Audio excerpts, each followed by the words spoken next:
जाते, गया भी कहा तो शिव जी के मंदिर में, और वहां तो मिले भी क्या, शंकर जी पे बेलपत्र धरा, धतूरा रखा, शंकर जी पे भस्म चढ़ी, बस और कुछ नहीं, इतना ही।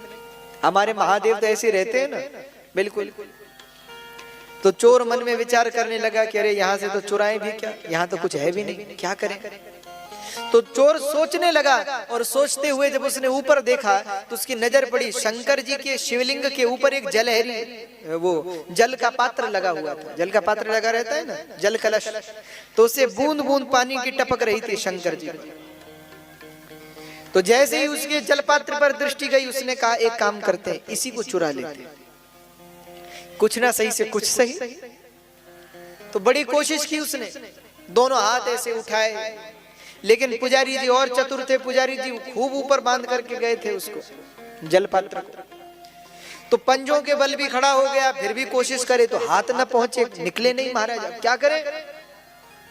उसके मन में आया अगर कोई स्टूल कुर्सी जैसे मिल जाती तो आराम से इसको उतार लेते हैं।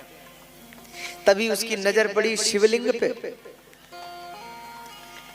उसने कहा ये है ना,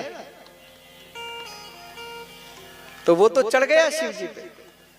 वो चोर ठहरा नास्तिक, तो पैर रखे शिवलिंग पे चढ़ा, और शिवलिंग पर चढ़ करके वो जो पात्र ऊपर था उसे उतारने लगा। कहते महाराज जब ऊपर रखा पात्र उतारने लगा तो तत्काल भगवान भूत भावन प्रकट हो गए, बोले काशी विश्वनाथ भगवान की। भगवान प्रकट हो गए, और जैसे ही प्रकट हुए शिवलिंग से गिर गया, हाथ जोड़ लिए, रोने लगा, भगवान की स्तुति करने लगा, हे महादेव कृपा, क्षमा क्षमा क्षमा। अब ये तो रोए गाए हाथ जोड़े, और शंकर जी सामने खड़े, तो शंकर जी कहे प्रसन्न हूं, मांग मांग क्या चाहिए, जो मांगेगा वो देंगे। इसने कहा हद हो गई।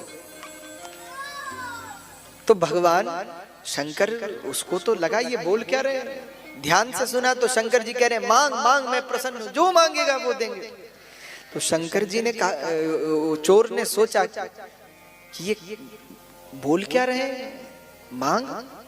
तो शंकर जी से बोला, बोले महादेव ऐसा मत कहिए, मुझे क्षमा करो। नहीं नहीं क्षमा नहीं, मांग, तू जो मांगेगा वो देंगे। तो चोर ने कहा एक बात बताइए, न तो कभी आप पे जल चढ़ाया, न कभी आप पे फल चढ़ाया, न कभी बिल्वपत्र चढ़ाया, उल्टा मैं खुद आप पर चढ़ गया, और आप कहते हैं प्रसन्न हूं, मांग मांग क्या चाहिए। कहते हैं शंकर जी